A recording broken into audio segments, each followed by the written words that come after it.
राम राम राम राम राम राम।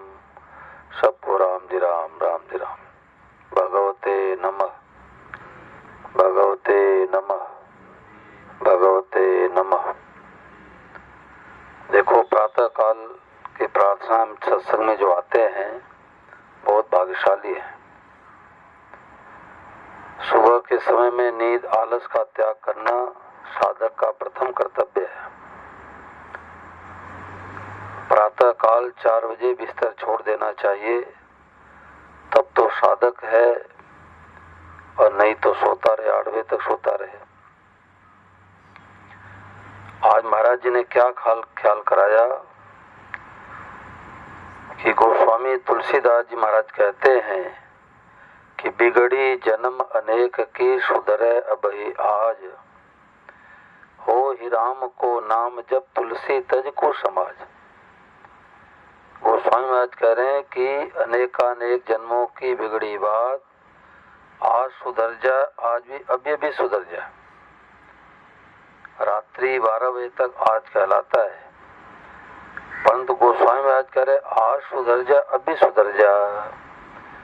तो क्या करना है? बोले 3 काम करना है। हो ही राम को और नाम जप और तुलसी तज को समाज। इसमें 3 बातें छिपी है। तो पहली बात क्या है कि भगवान के हो जाओ। अभी हम लोगों के अंदर मान्यता क्या है कि हम सांसारिक हैं, हम गृहस्थी हैं, हम तो बाल बच्चे वाले हैं, हम कोई साधु ब्राह्मण थोड़े 24 घंटे राम राम करते रहेंगे। तो अभी हम संसार के बने हैं। परंतु सत्संग से हमें पता लग गया कि संसार में नाटक तो खेलना है, स्वांग निभाना है, परंतु मूल में हम भगवान के हैं। तो भगवान के होना एक बार। कन्या एक ही रात्रि में पति की बन जाती है, ब्राह्मण देवता संबंध जुड़वा देते हैं, तो सदा सदा के लिए संबंध जुड़ गया। अब भले विवाह के 50 साल बीत जाए, भूल नहीं होती। तो भगवान के होना एक बार। हो ही राम को नाम जप, भगवान को याद करो, चलते फिरते उठते बैठते सोते जागते।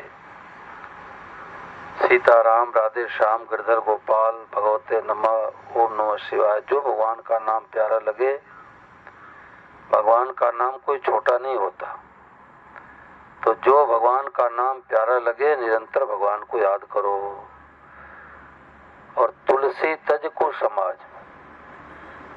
तो पहला काम एक बार करना है, सदा के लिए छुट्टी।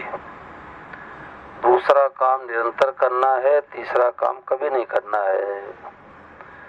तो पहला काम क्या है? भगवान के होना एक बार,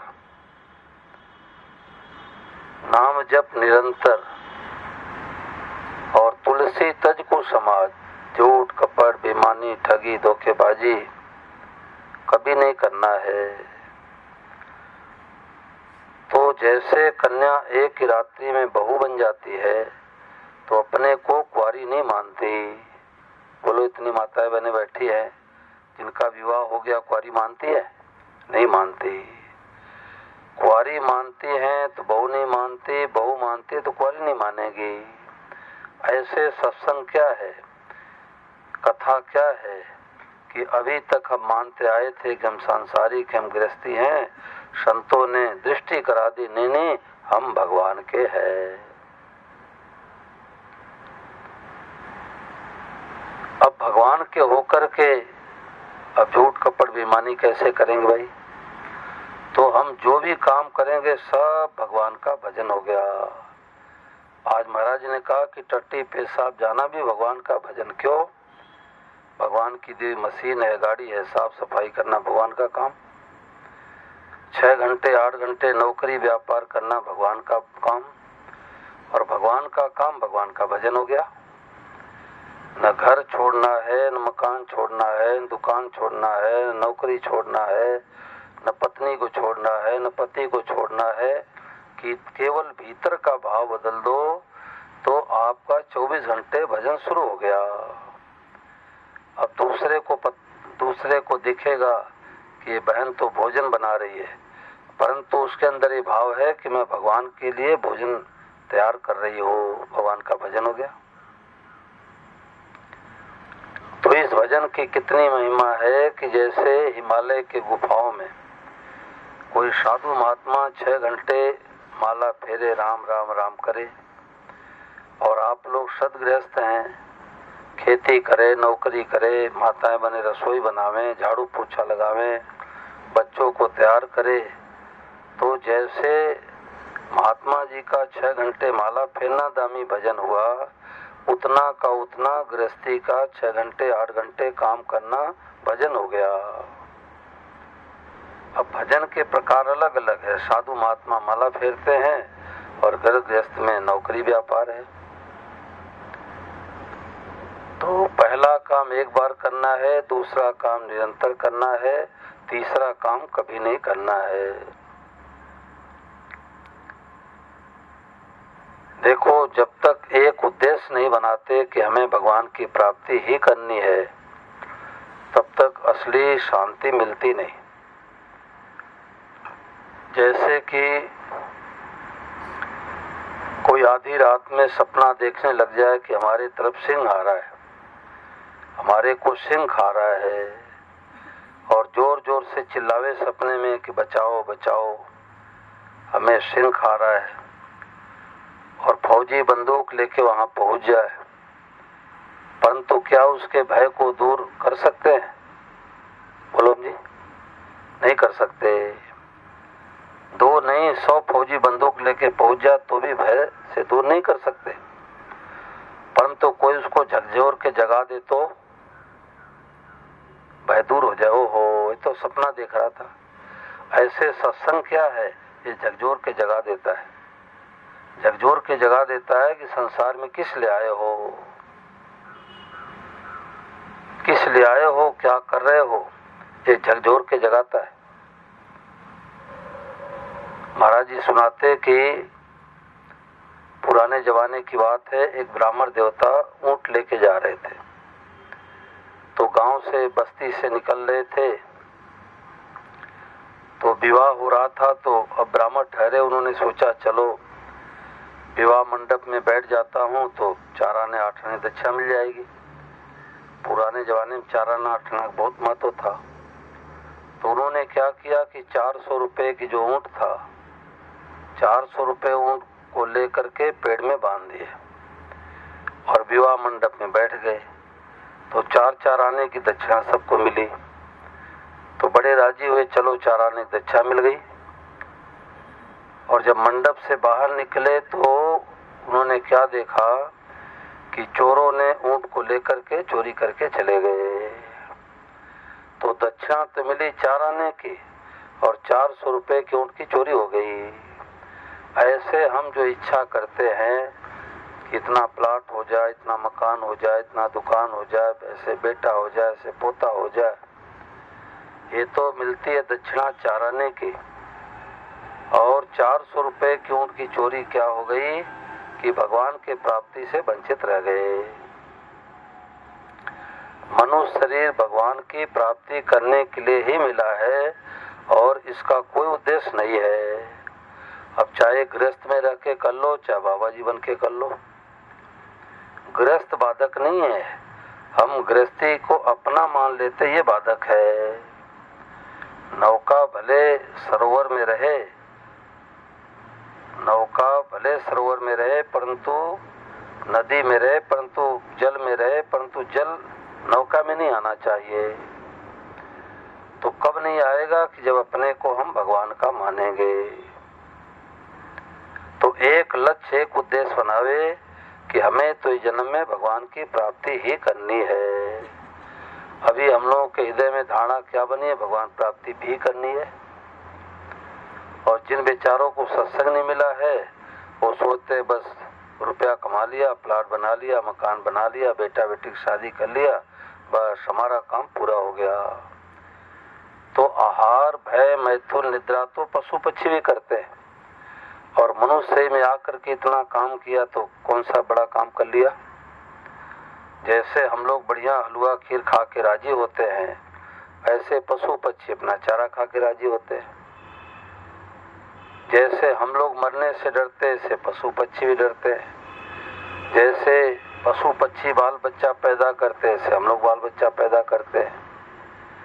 जैसे गद्दे पर सो करके नींद में आराम का अनुभव करते हैं, ऐसे पशु पक्षी अपने बाड़े में घोंसले में सो करके नींद का आराम लेते हैं।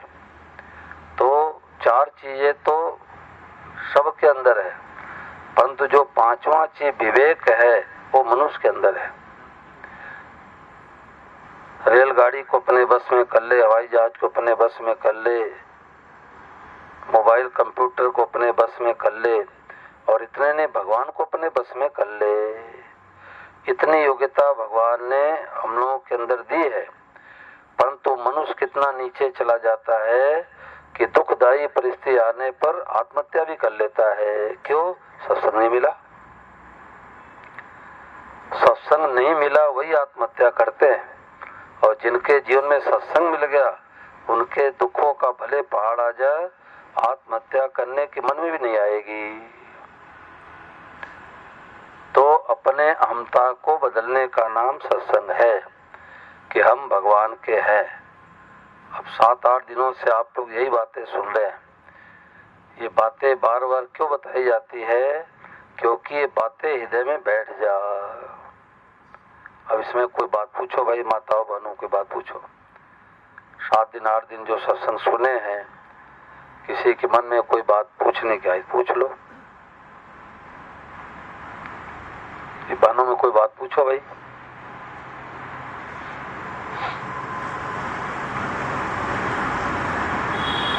उत्तर प्रदेश में एक सज्जन वो भगवती नमा का स्टिकर चाहे बाइक में लगाए होंगे चाहे मोबाइल में से लगा के एक दुकान में गए। अब ये लगभग 1 हफ्ते पहले उन्होंने बताई। तो दुकानदार ने पूछा कि ये भगवती नमा क्या है? बोले जो मोफलर, कान ढकने वाला मोफलर आपके पास है, ये साक्षात भगवान है, यही है भगवती नमा। यानी कितना सटीक उन्होंने उत्तर दिया कि सब कुछ भगवान ही है। अभी हम मानते थे मोफलर है, टोपी है, टोपी नहीं है, ये साक्षात भगवान टोपी बने हैं, ये साक्षात भगवान कुर्सियां बने हैं, साक्षात भगवान दरी बने हैं, साक्षात भगवान पति बने हैं, साक्षात भगवान पत्नी बने हैं, साक्षात भगवान बेटा बेटी बने हैं, साक्षात भगवान मित्र बने हैं, साक्षात भगवान शत्रु बने हैं। तो सब रूपों में भगवान को मानना। तो सत्संग की सार 3 बातें हैं कि पहली बात है भगवान से संबंध जोड़ना। बिना संबंध जोड़े ये कौन जनाएगा कि सब रूपों भगवान है। सोई जाने जे दे जनाई, जानत तुम्हें तुम्हें हो जाई। तो पहली बात है भगवान से संबंध जोड़ना, और दूसरी बात है सब रूपम भगवान को देख के क्या कहना, भगवते नमः। और तीसरी बात है सदैव भगवान की कृपा को देखना। अगर भगवान की कृपा नहीं होती तो स्वामी महाराज जी की ऐसी बातें सुनने को भी नहीं मिलती। देखो वृंदावन में होली के 5 दिन बाद, दिवाली के 5 दिन बाद सत्संग चलता है। तो मैं लगभग 10 महीने घूमता ही रहता हूँ, कथा होती रहती है। एक बार में 5-5, 6-6 महीने कथा चलती रहती है। परंतु वृंदावन के सत्संग में मैं भी कथा स्थगित करके वहाँ सत्संग करने जाता हूँ। तो स्वामी महाराज जी जो पुस्तकें लिखा करते हैं, आदरणीय श्री राजेंद्र कुमार धवन जी अच्छे सदगृहस्थ हैं और गृहस्थ में महापुरुष है। तो 16 साल के लगभग उम्र में महाराज जी के पास आ गए, और अभी उनकी उम्र लगभग 74-75 साल की है। तो बड़ा उनका अनुभव है। तो 7 दिन का सत्संग पूरा होने वाला था। तो उन्होंने कहा अरे भाई माइक दो, एक बात रह गई। तो उन्होंने 1 मिनट 24 सेकंड का सत्संग सुनाया। मात्र 1 मिनट 24 सेकंड का सत्संग सुनाया और पूरी सार बातें सुना दी। पुराने पुराने साधकों की गुत्थी सुलझी। तो उन्होंने क्या सुनाया कि एक दिन स्वामी महाराज जी ने कहा कि ये वासुदेव सर्वम सब रूपम भगवान है, ये वासुदेव सर्वम कृपा साध्य है, उद्योग साध्य नहीं है। उद्योग से, पुरुषार्थ से, भजन करने से ये बातें नहीं बैठती, ये कृपा साध्य। भगवान कृपा करते तो बात बैठती है। तो श्री धवन जी ने कहा कि मैंने तुरंत पूछ बैठा कि जब माला फेरने से नहीं बैठेगी, उद्योग से नहीं होगा, तो जब भगवान कृपा करेंगे तो होगी। तो महाराज ने कहा नहीं, हमने बातें कह दी, तुमने सुन ली तो कृपा हो गई। बोलो गिरधर गोपाल की। ये देखो 1 मिनट 24 सेकंड का सत्संग सुनाता हूं।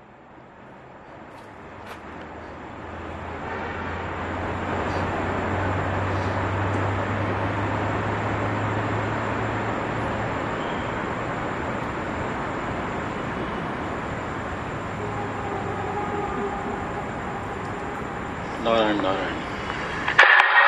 पहले मन में कहने की थी, लेकिन वो स्मृति से उतर गई, फिर बैठे बैठे याद आ गई।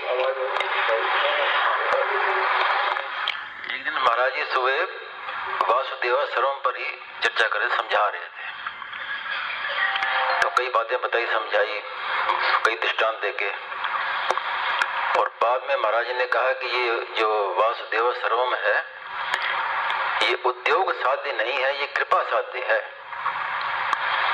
आप कहो कि हम अपने कोई साधना करेंगे, कुछ करेंगे तो अनुभव हो जाएगा, ये उद्योग साध्य नहीं, कृपा साध्य है। तो मैंने तुरंत कहा कि फिर ये तो कृपा होगी तभी होगा। आपने कहा कि उद्योग साध्य नहीं, कृपा साध्य है, फिर जो कोई आपने अभी बताया है तो कृपा होने पर ही होगा। तो स्वामी तुरंत बोले कि कृपा होगी। अभी जो मैं अब कह रहा हूं तो ये कृपा ही तो है, तो कृपा तो हो गई। तो यही बात मन में कहने की आई कि आप लोगों ने वासुदेव सर्वम पर सुन लिया तो कृपा हो गई, कोई नई कृपा नहीं होगी, कृपा हो गई। अब इसको आप बस तत्तेनुकंपाम सुसमीक्षमाणः, इस कृपा की ओर देखते रहे, यही कहने का था। नारायण नारायण नारायण। तो कृपा होगी नहीं, कृपा हो गई। अगर कृपा नहीं होती तो ऐसी बातें सुनने को नहीं मिलती। एक महात्मा जी से मैंने पूछा, स्वामी महाराज जी के साथ में रहे हुए, कि महाराज जी कहते हैं कि ये पुरुषार्थ साध्य नहीं है, कृपा साध्य है, कृपा से बात बैठती है, तो इसका और खुलासा करो। तो उन्होंने बहुत सुंदर उदाहरण दिया ओम जी। उन्होंने कहा कि एक बौना आदमी था, 3 फुट का बौना आदमी था, और आम की डाली लटक रही थी और उछल कूद कर रहा था, 6 फुट पर आम था। अब वो पसीने से लथपथ हो गया, परंतु आम को तोड़ नहीं पाया। तो एक लंबा व्यक्ति उधर से जा रहा था, उसने देखा कि बौना आदमी है, तोड़ नहीं पा रहा बेचारा, तुरंत आम तोड़ के दे दिया। तो महात्मा जी ने कहा कि विचार करो कि यदि वो लेटा रहता, सोया रहता, तो लंबे व्यक्ति के मन में आती इसको हम तोड़ के दे दो, नहीं आती। तो उछल कूद जब कर रहा था तो लंबे व्यक्ति के मन में आई। ऐसे हम लोग बौना है, हम इस बात को नहीं समझ सकते, नहीं पकड़ सकते, परंतु उछल कूद तो करो। क्या करे, कहाँ जावे, किससे पूछे, कौन सी पुस्तकें पढ़े, किस संत के पास जावे, उछल कूद करना अपना काम है। और लंबे व्यक्ति कौन है? संत महात्मा आम को तोड़ देते हैं कि अरे भाई, जिसको तुम जगत जगत मान के सुखी दुखी हो रहे हो, ये जगत नहीं है। बोले तो साक्षात जगदीश है, पूरा काम हो गया। जगत जगत के रूप में साक्षात जगदीश है। अब इस बात को चाहे अभी पकड़ो, चाहे 100 कथा कराने के बाद पकड़ो, चाहे 10 जन्मों के बाद पकड़ो, असली बात यही है, अंतिम बात यही है। और इस बात को पकड़े बिना असली शांति मिलेगी नहीं। ऐसे कोई बात पूछ लो भाई, किसी के मन में आई हो तो।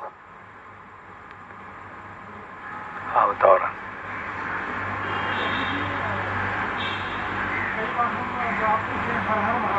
हाँ, माताएं नहीं स्वामी महाराज कहते थे कि सभा में नाचना नहीं चाहिए, नाचने से भक्ति कपूर की भांति उड़ जाती है। अब आरती होती थी, मैं देखता था, ओम जी पीछे नाचते थे, कोई देखे नहीं, भाव में रहते थे। तो सभा में नाचने से भक्ति कपूर की भांति उड़ जाती है। इसलिए महाराज जी कहते थे नाचना ही है तो कमरा बंद कर लो और गोपाल के सामने खूब नाचो, कोई देखे नहीं। तो भक्ति को दिखाना नहीं चाहिए, भक्ति को पचाना चाहिए। और महाराज जी कहते कहीं सभा में जाओ, सत्संग में जाओ, जागरण में जाओ, हर हर महादेव बोला जाता है तो भाइयों को दोनों हाथ खड़ा करना चाहिए और माताओं को हाथ जोड़ लेना चाहिए, मर्यादा है। क्योंकि हाथ खड़ा करने से अंग प्रदर्शन होता है। बात में आई नहीं आई? माताएं बहनें ऐसे हाथ खड़ा करेंगी तो अंग प्रदर्शन होगा। इसलिए महाराज जी का जो सिद्धांत था वो शास्त्र सम्मत था। और पुरुषों के सामने माताएं नाचे, कितने शर्म की बात है। आज आप लोगों का ही पतन हो रहा है, हम लोगों का पतन हो रहा है। क्यों? शास्त्र विरुद्ध काम करते हैं। अब माताएं बहनें पुरुषों के सामने नाचे, वक्ता बैठा उनके सामने नाचे, कितने शर्म की बात है। तो स्वामी महाराज जी के यहाँ सिद्धांत था कि माताएं बहनें हर हर महादेव के समय केवल हाथ जोड़ ले। महाराज जी माताओं बहनों के लिए कहते कि केवल अपने पति का ही पैर छू करके प्रणाम करना चाहिए। पत्नी को रोजाना पति को प्रणाम करना चाहिए। पति के सिवा कोई साधु, ब्राह्मण, सन्यासी, गुरु, महात्मा कोई भी हो, पर पुरुष का स्पर्श माताओं बहनों को नहीं करना चाहिए। तो इसलिए महाराज जी कहते हर हर महादेव के समय माताओं बहनों को हाथ खड़ा नहीं करना चाहिए। रस्सी बंधी होती थी, एक तरफ माताएं गीता ऋषि के बैठती थी, एक तरफ भाई लोग बैठते थे। महाराज जी का हर काम मर्यादित था। तस्मा शास्त्रम प्रमाणम ते कार्य कार्य व्यवस्थित हो। क्या करना चाहिए क्या नहीं करना चाहिए उसके लिए शास्त्र प्रमाण है। ठीक है ना? और बोलो भाई, पूछ लो। ऐसा मत कहना कि बाबा जी ऐसे कैसे कह चले गए। एक गांव में कथा हुई तो धनी व्यक्ति आए, तो अब उनको सोफा सेट नहीं मिला बैठने के लिए, कुर्सी। तो उन्होंने सोचा चलो भगवान कथा है, दरी पर बैठ जाता हूँ। तो एक दिन कथा सुन लिए, दूसरे दिन सोचे कि चलो अपने घर के पास में ही तो पंडाल लगा है और माइक की आवाज भी आ रही है, तो नौकर से सोफा सेट लगवा दिए छत पर। और जनवरी कड़ाके की सर्दी पड़ रही थी, धूप का भी आनंद ले रहे थे, कथा भी सुन रहे थे। तो कभी बेटा कुछ बात पूछे, कोई पोता गोद में आवे, कोई पत्नी चाय लेके आवे, कोई रिश्तेदार आ जाए। आधी कथा सुनी, आधी कथा नहीं सुनी। तो उन्होंने सोचा चलो कल 9वें दिन है राम कथा का, तो पंडित जी को निमंत्रण देता हूँ, पग फेरा कर लेंगे, घर में आ जाएं, घर में शुद्धि हो जाएगी। तो जब कथा सुन लिए तो बोले पंडित जी कल आपका भोज भंडारा हमारी तरफ रहेगा। 5100 रुपये, 1 कुंतल बाजरी, 1 कुंतल गेहूं, 1 कुंतल चना हमारी तरफ से दक्षिणा रहेगी। पंडित जी ने चेलों से कहा भाई चौधरी साहब का नाम लिख लो। तो जब घर पर गए, भोजन प्रसाद करके सत्संग कराने लगे, तो सत्संगी लोग भी आ गए कि महाराज जी आज जा रहे हैं पंडित जी कथा सुना के। तो पंडित ने कहा भाई 7 दिन आप लोग 9 दिन कथा सुने हो, किसी के मन में कोई शंका हो तो पूछ लो। तो जो चौधरी साहब छत पर बैठ के कथा सुनते थे, आधी सुनी आधी नहीं सुनी। तो उन्होंने कहा कि महाराज आपकी कथा तो इतनी सरल थी कि छोटे छोटे बच्चे पकड़ लिए, परंतु हमारे को एक बात समझ नहीं आई। तो पंडित ने कहा चौधरी साहब अभी तो आपके घर बैठे, पूछ लो क्या बात समझ नहीं आई। तो चौधरी साहब ने कहा कि महाराज पूरी हमारे को राम कथा समझ आ गई, परंतु एक बात समझ नहीं आई कि राम जी और रावण में राम जी राक्षस थे कि रावण राक्षस था। बाकी पूरी कथा समझ आ गई। राम जी और रावण में राम जी राक्षस थे कि रावण राक्षस था। तो पंडित जी बोले कि न राम जी राक्षस थे, रावण राक्षस था, एक तू राक्षस है, मैं राक्षस हूँ जो 9 दिन सुनाता रहा, तुम समझ नहीं पाए। तो ऐसे मत करना भांडू वाले, तो कोई शंका हो तो पूछ लो। बताओ बहन जी।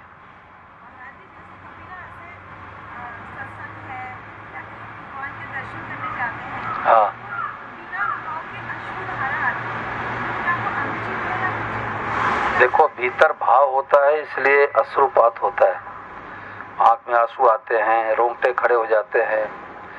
तो सत्संगी कोई हो तो भले बता दे, और जो सत्संग नहीं किया उसको नहीं बताना चाहिए, नहीं तो अवहेलना करेगा, तिरस्कार करेगा, मजाक उड़ाएगा तो हमारी भक्ति कम हो जाएगी। तो ये प्रेम होता है, भीतर से भाव होता है, इसलिए रोंगटे खड़े हो जाते हैं, अश्रुपात आते हैं। भगवान कथा सुनते ही मन में आते कि नाचने लग जावे, ये भीतर में प्रेम है, भाव है। सब कैसा नहीं होता। राम कथा जे सुनत गाही, रस विशेष जाना तिन नाही। कुलिस कठोर निठुर सोई छाती, और सुन हरि चरित्र जय हर्षाती। जो भगवान की कथा सुन के हर्षित नहीं होते, प्रफुल्लित नहीं होते, जिनका हृदय गदगद नहीं होता, उनका हृदय कुलिस यानी वज्र के समान कठोर है। तो भीतर में भाव होता है तब ऐसा भाव बनता है, ये बात है। और कोई बात पूछो भाई। जैसा मैं अभी आया बैठा, मेरा तो मन नहीं है भगवान से, लेकिन मैं एक्टिंग करता हूँ। एक्टिंग कर करके भाव पैदा होएगा क्या कह रहे हैं, मैं समझा नहीं। एक्टिंग करके भाव पैदा होगा, क्या कह रहे हैं? मैं आया हूँ हाँ सुनने के लिए। हाँ मैं भगवान को मानता नहीं हूँ, हाँ हाँ, लेकिन ये सुन के क्या भाव पैदा होगा? हाँ भाव पैदा हो जाता है। डॉक्टर से पास जाते हैं कि हमारे भूख नहीं लगती, तो डॉक्टर भूख लगने वाली दवा देता है। तो सत्संग में बिना मन के आकर के बैठ जाए तो भी ऐसा मन लेगा कि उठने का मन ही नहीं करेगा। पापी व्यक्ति सत्संग में नहीं आ सकता। तुलसी पूर्व पापते हरि चर्चा न सुहाए, जैसे ज्वर के जोर से भूख विदा हो जाए। भीतर में पित्त का जोर ज्यादा होता है तो मिश्री भी कड़वी लगती है, बुखार है तो क्या करे कि मिश्री खाते रहे खाते रहे खाते रहे, और खाते खाते उल्टी हो जाएगी, पित्त बाहर निकल जाएगा, तो रोटी मीठी लगेगी, मिश्री मीठी लगेगी। ऐसे मन नहीं लगे तो भी भगवान के नाम का माला फेरो, मन नहीं लगे तो भी भगवान की कथा में आओ, तो आते आते मन लगने लग जाएगा। अब पहले दिन स्कूल में हम लोग गए थे, हम आप सब, तो धड़ाधड़ से पुस्तक पढ़ने लग गए थे क्या? पहले दिन तो बच्चा सिर के रोता है कि माँ ने जेल खाने में कहां से डाल दिया। पहले दिन कभी नहीं लिख पाता, परंतु बिना मन से ही जाते जाते जाते जाते BA कर लेता है। ऐसे कम से कम एडमिशन तो कराओ, कथा में आओ, सत्संग में आओ, माला फेरो, गीता पढ़ो, रामायण पढ़ो, अच्छी अच्छी पुस्तकें पढ़ो, फिर अपने आप BA सब हो जाएगा। MA पास हो गए, सब लोग MA पास हो गए। महाराज ने कहा कि सब रूपम भगवान MA पास हो गए, अब ABCD क्या सीखना है? गीता पढ़ो, रामायण पढ़ो, कथा सुनो, सत्संग करो, नौकरी करो, व्यापार करो, ये ABCD सीखना है। MA पास हो गए क्या? ओहो, सब रूपम भगवान है। ये बात है। और बताओ बहनों में कोई बात पूछो भाई।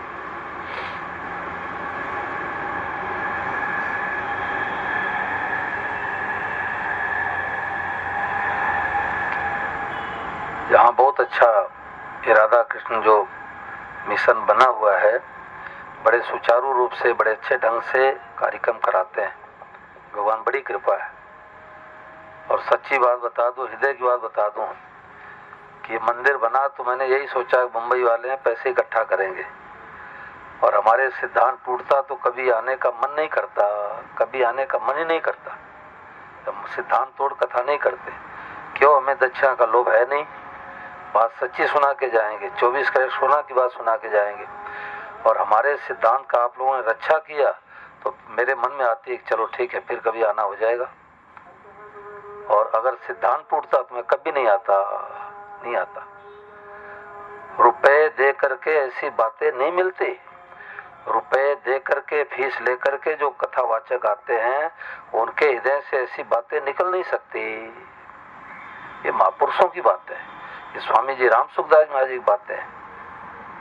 तो भगवान की कृपा होती है तो ऐसा मौका मिलता है। तो आप लोग 10 सालों से तपस्या कर रहे हो, कथा करा रहे हो, सत्संग करा रहे हो, तो भगवान कृपा से स्वामी महाराज बातें मिली है। ये बात है।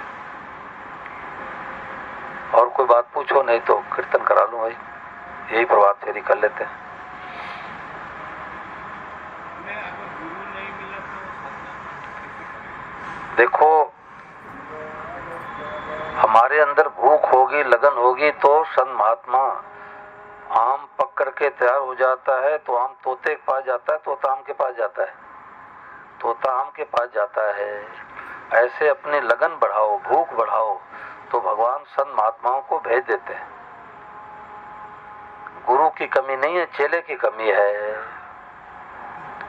और गुरु के पास भी जाओ तो संबंध नहीं जोड़ना है। हम लोग तो जाते सीधे गुरु संबंध जोड़ लेते, संबंध जोड़ना है भगवान से। मैं तो कहा करता हूं कि जैसे विवाह मंडप में कन्या का संबंध पंडित जी महाराज वर से जुड़वा देते हैं, तो कितना प्रतिशत कन्या ने पति से संबंध जोड़ा और कितना प्रतिशत कन्या ने पंडित संबंध जोड़ा? बताओ बहने, बताओ, सब पढ़ी लिखी हो। कन्या ने कितना प्रतिशत पति से संबंध जोड़ा और उस कन्या ने कितना प्रतिशत पंडित से संबंध जोड़ा? कितने का रेशियो है? ये बहन जी सटीक बता रही कि पंडित जी से एकदम संबंध नहीं जोड़ा, 0%, और पति से 100%। ऐसे ही असली संत महापुरुष सदगुरु होते हैं, वो जीव का संबंध भगवान से 100% जुड़वाते हैं, अपने से 1% भी संबंध नहीं जुड़वाते। और विवाह मंडप में अगर पंडित जी अपना लाकेट दें पत्नी को पहनने के लिए, पति राजी हो नाराज होगा? बोलो, पति नाराज होगा? पंडित जी पत्नी हमारी अपना लाकेट फोटो क्यों देते हो गले में? और पंडित जी अपना फोटो देवे, लो बेटी सुबह शाम ध्यान करना, मैंने तुम्हारा विवाह करा दिया, तो पति राजी हो नाराज होगा? पति कहेगा पंडित जी पत्नी तो हमारी है और आप अपना फोटो क्यों दे रहे हो? ऐसे ही हम गुरुओं से भगवान नाराज हो रहे हैं कि तुम बाबा जी बने हो अपने में, भगवान में हमारे में लगाने के लिए कि अपने में लगाने के लिए? आज प्रायः 95% शिष्य जो है गुरु में फंसे पड़े, गुरु आगे बढ़ने ही नहीं देता। गुरु गोविंद दोनों खड़े काके लागो पाए, बलिहारिस गुरु के जो गोविंद दियो बता। जो गोविंद को बता दे, राम जी को बता दे, शिव जी को बता दे, उस गुरु की महिमा भगवान से बढ़ करके है। और गोविंद देव बताए, जो गोविंद देव हटाए तो ये ठगाई है। गुरु बनाओ, गुरु बनाओ, गुरु के बिना गति नहीं होगी, ये कौन कहते हैं? जिनको गुरु बनने का शौक है। और जिनको गुरु बनने का शौक नहीं है वो सीधे भगवान समझ जुड़वा देंगे, बेटा तुम्हारे राम जी अच्छे लगते हैं, राम जी समझ जोड़ लो, कन्हैया अच्छे लगते हैं, कन्हैया समझ जोड़ लो, जिसको कहते हैं गुरु दीक्षा। ये बात है। इसलिए महाराज जी कहते माताओं बहनों के लिए पति गुरु है। कलयुग में ठगाई बहुत ज्यादा है, माताएं भोली भाली होती हैं और जल्दी ठगाई पड़ जाती है, इसलिए इनके लिए पति गुरु है।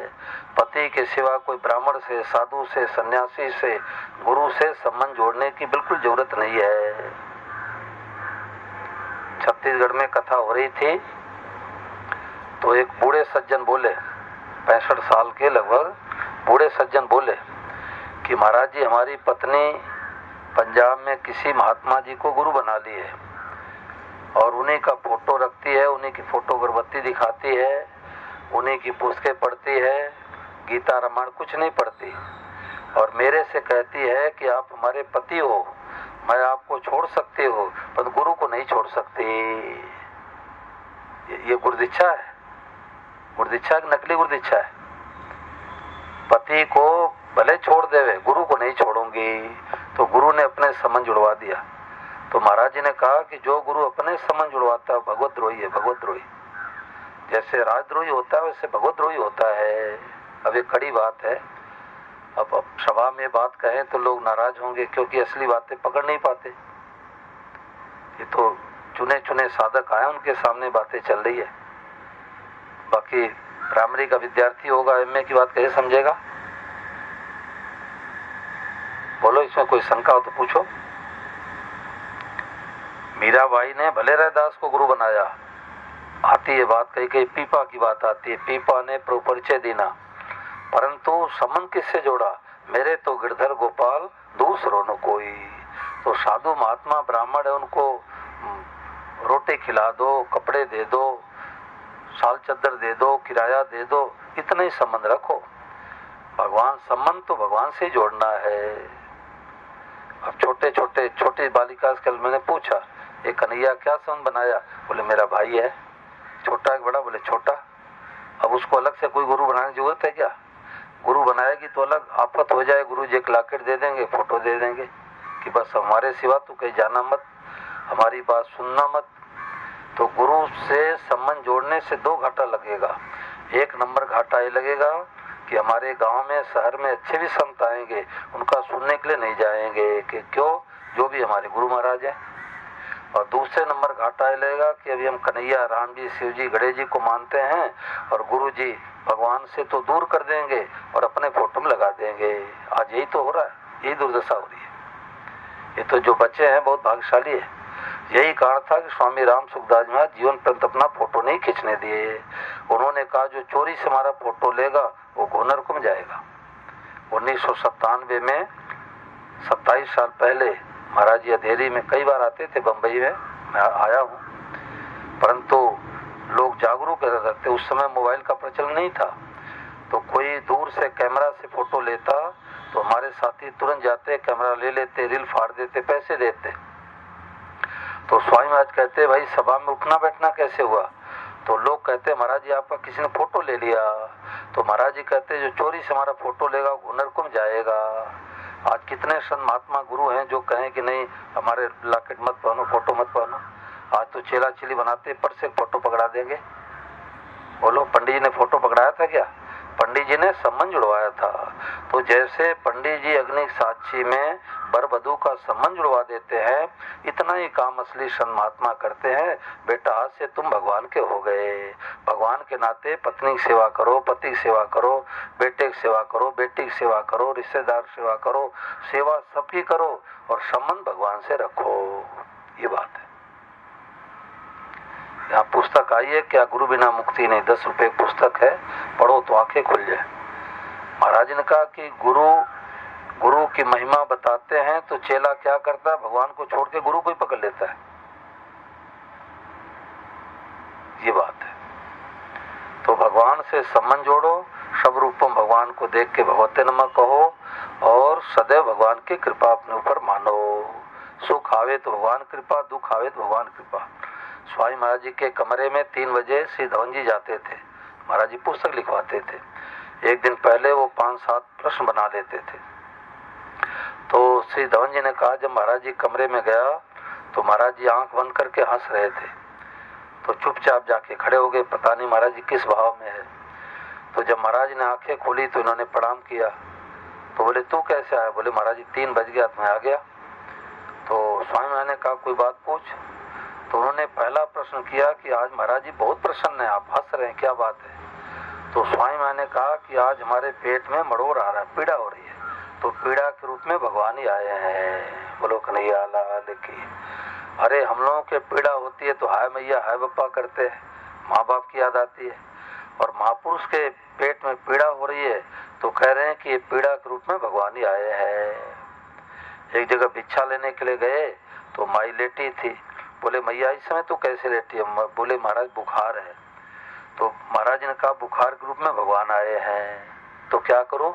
बोले दवाई का भोग लगाओ, जिस रूप में भगवान आए उस रूप में भोग लगाओ। तो दवाई का भोग लगाओ। तो माई ने कहा कि तो भगवान तो चले जाएंगे। तो महाराज ने कहा मैं भिक्षा लेने के लिए आया हूँ, तो तुम इसलिए भिक्षा नहीं दोगे कि ये चले जाएंगे? स्वामी जी भिक्षा देना तुम्हारा काम है, हम चाहे यहाँ बैठ के पावे चाहे दूसरे जाके पावे। तो बुखार के रूप में भगवान ही आए हैं, सब रूपम भगवान ही है। ये बात। बोलो गिरधर गोपाल की। तो अब सब लोग खड़े हो जाओ, यही 5 परिक्रमा कर लेते हैं। भागवत रखिए, पूजा अपन करो। भागवत महाराज बोला